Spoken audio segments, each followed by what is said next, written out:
तो जय हिंद दोस्तों, क्लास 10th के निर्देशांक ज्यामिति जो कि पार्ट 7 है और मैथ की ये 5वां लेक्चर है, जिसके पहले वाले 4 लेक्चर में हम ये पढ़ चुके हैं कि मूल बिंदु क्या होता है, चतुर्थांश क्या होता है, किसी बिंदु का मान कैसे निकाल, सब पढ़ चुके हैं। लेक्चर 1 में, लेक्चर 2 में हम ये पढ़ चुके हैं कि दो बिंदु के बीच की दूरी कैसे निकालें, दो बिंदु के बीच की बिंदु कैसे निकालें, जो कि बार बार एग्जाम में पूछता है। और ये भी बोलते हैं कि मूल बिंदु से किसी बिंदु के बीच की दूरी कैसे निकालें। इसकी 4 लेक्चर में यही सीखे हैं। 5वां लेक्चर में ये पढ़ने वाले हैं कि जैसे मानिए कोई क्षेत्र, जैसे कि कोई बिंदु हो जाएगा, कोई दो बिंदु है, दो बिंदु के बीच के बिंदु का अंतःखंड। जैसे मानिए हम तो बराबर काटा निकाल दिए थे कि मानिए दो है, जैसे मानिए किसी पटदार का भी अधिकतर देखते हैं तो झगड़ा होते रहता है बीच में, भाई खेत है तो खेत में कहे कि नहीं हम 4 हिस्सा में से 3 हिस्सा ले, तो 1 हिस्सा तुमको दे, तो होता है ना जी। तो हम भाई हिस्सा कैसे लगाएंगे, ये वो कहेगा ना जी आधा आधा लगा दो, गड़बड़ हो जाएगा, माल थमा जाएगा,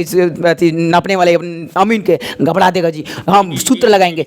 मानिए अमीन आके यहाँ माप दिया, कहेगा देखो भाई यहाँ 3 हिस्सा है, इधर 1 हिस्सा है 4 हिस्सा में, कहेगा ना गड़बड़ हो तो हमारे सर सूत्र पढ़ाए, लगा कभी निकालते हैं, रुक जाओ, लगा के निकालेंगे तो पता चलेगा कि 3 भाग है ने, 1 भाग है ने ही जा रहा है, यानी 3 भाग है ने, खेत के 3 भाग है ने, 1 भाग है ने, तो सूत्र बड़ा काम का चीज है। यानी कि एग्जाम में बार बार पूछता है कि इस सूत्र का नाम है, बोलेगा अंतःखंड का विभाजन का सूत्र क्या होता है भाई, अंतःखंड यानी इस अंतः विभाजन का सूत्र भी बोलते हैं, इसे अंतःखंड का भी सूत्र बोलते हैं, जो कि एग्जाम में बार बार पूछता है। यानी दो बिंदु के बीच बीच की बिंदु किसी भी अनुपात में काट दे, यानी कि बीच में ना किधर ज्यादा काट दे किधर कम काट दे, ये सूत्र है अंतः सूत्र, यानी कहीं से भी काट सकता है अनुपात में, है ना। तो इसे बार बार एग्जाम में क्वेश्चन पूछता है और गर्दा उड़ा के आएंगे एग्जाम में, है ना जी। अब सूत्र क्या होता है इसके बारे में हम समझ लेते हैं, जैसे एग्जाम में देखते हैं जी। अब देखिएगा सूत्र क्या होता है, इस बात को हम समझते हैं। जैसे देखिए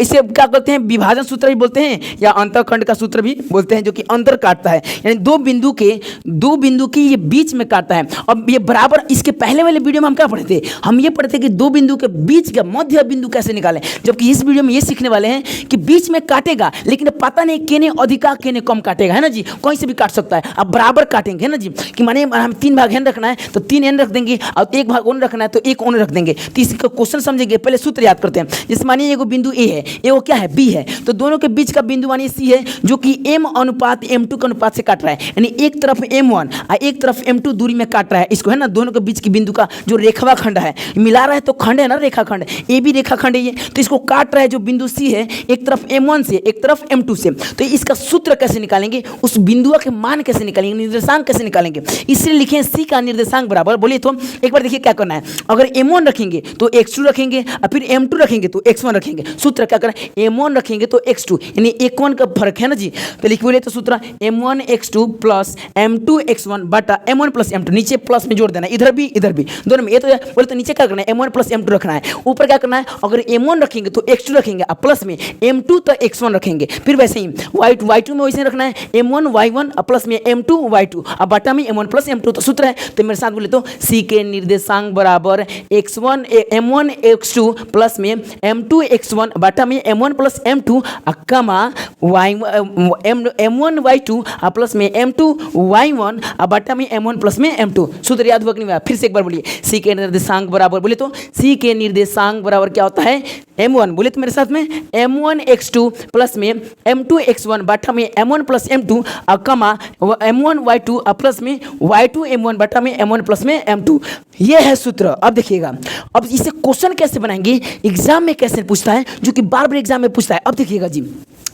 बार बार एग्जाम में पूछता है, जो कि हम निकालेंगे। अब देखिएगा, जैसे पूछ देगा, बोल रहा है कि उस बिंदु का निर्देशांक ज्ञात करें, जो कि बिंदु ए इतना है, एगो बी इतना है, जो कि इसमें देखिए बिंदु के ना मान नहीं देगा, नाम नहीं देगा, नाम अपने मन से कौन का रख दीजिए जी, है ना, नाम किसी का रख देना है। तो मानिए एगो बिंदु ए है, एगो बिंदु क्या है बी है, तो दोनों का कोई बिंदु है जो कि कितना अनुपात में कट रहा है, 1:3 के अनुपात में, यानी 4 भाग में 3 भाग 1 की तरफ, 1 भाग 3 भाग 1 तरफ, 1 भाग 1 तरफ। जैसे मानिए एगो बिंदु ए है, कितना है जी 4 कमा, यानी 2,4 है, कितना जी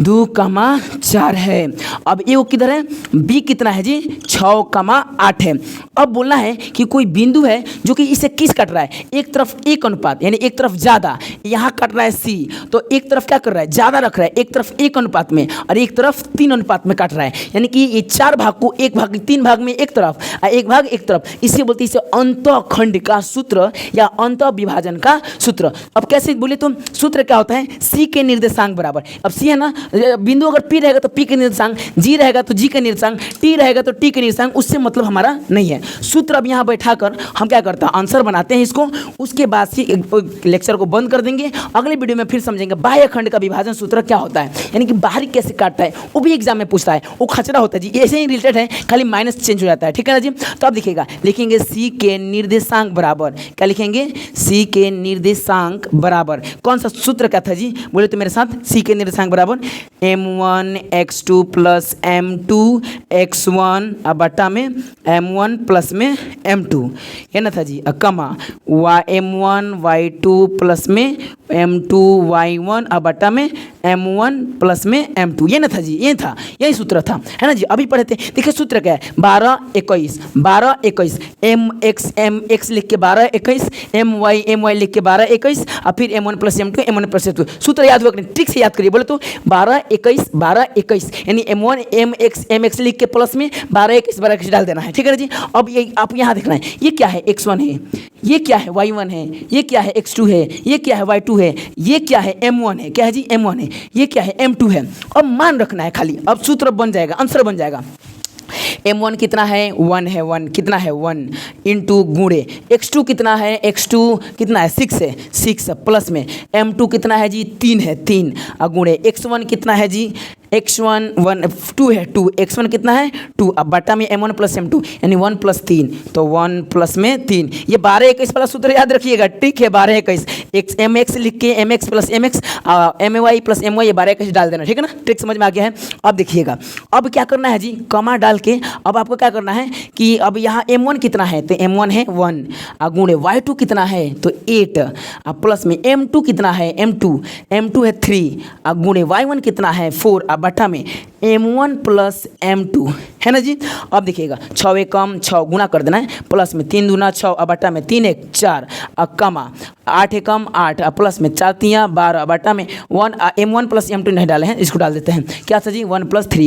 3 तो 4 हो जाएगा। और इधर देखिए 6 6 12 बटा 4 और कमा डालते हैं, बिंदु को कमा में लिखते हैं, याद रखिएगा बिंदु को कमा में 8 4 8 8 12 कितना हो जाएगा 20 बटा 4, ये कटने वाला सब 2 से ये कटेगा, 2 से 2 दूना 4 4 3 12 कर देते हैं डायरेक्ट, 4 3 12 ये 2 दूना 4 यहाँ 4 5 20, यह भी कट जाएगा 4 5 20। अब देखिएगा 3,5 हमारा बिंदु निकल गया, जो कि ये कितना अनुपात में काट रहा है, ए बी रेखाखंड को 1/n या 3/o ने काट रहा है, उसका मान क्या है 3,5, तो लिख देंगे अतः यानी काटने वाला बिंदु सी का निर्देशांक बराबर कितना है जी 3,5 आंसर। सीख गए कि नहीं सीख गए, सूत्र ये बोलिए तो ट्रिक से बोलिए, सूत्र mx प्लस में डाल देना है, कमा my प्लस में 12 21 टिक लगा देना है ना, 12 21 देखिए 12 21 ठीक है ना। अब बना लीजिएगा, एग्जाम में बार बार पूछता है। हम अगली वीडियो लेकर आएंगे लेक्चर 6 में, जो कि निर्देशांक ज्यामिति से रिलेटेड होगा, जो कि लेक्चर 6 में हम ये पढ़ने वाले हैं। ये तो अंतःखंड था, अब बाह्य खंड का विभाजन, अब बाहरी काटेगा ऐसे डॉट डॉट करके, तो कैसे वो निकालेंगे उसको, जो कि एग्जाम में बार बार पूछता है 2 नंबर में, और अंतःखंड यानी कि ऑब्जेक्टिव में पूछता है 3 नंबर हो जाता है, तो 3 नंबर क्यों गवाएंगे जी। तब तक लिए ये लेक्चर को इतना रहते हैं, तब तक मिलते हैं नेक्स्ट वीडियो में। जय हिंद जय भारत।